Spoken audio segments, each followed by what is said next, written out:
Bienvenue sur la chaîne Curious History, et merci de nous rejoindre. Aujourd'hui, nous plongeons dans l'histoire fascinante du RMS Aquitania. Ce paquebot emblématique de la Cunard Line a navigué de 1914 à 1950.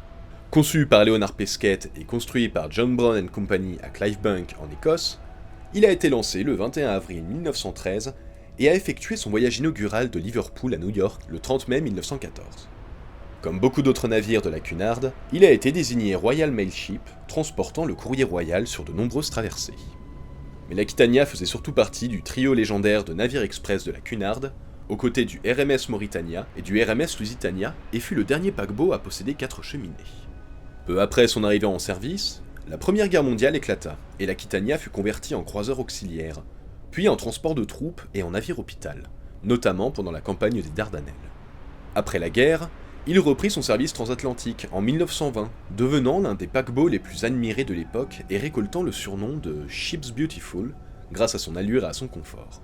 En 1934, après la fusion de Cunard avec la White Star Line, l'Aquitania continua de naviguer et lors de la Seconde Guerre mondiale, il servit à nouveau de transport de troupes, notamment pour rapatrier les soldats canadiens d'Europe.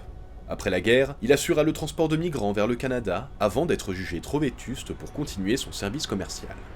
En 1949, après 36 ans de service, l'Aquitania fut retirée de la circulation et vendue pour démolition. Il restera dans les mémoires comme un symbole d'élégance et de fiabilité, pour son intérieur somptueux et pour son rôle crucial durant les conflits mondiaux. Alors, prêt à en apprendre plus sur ce navire légendaire?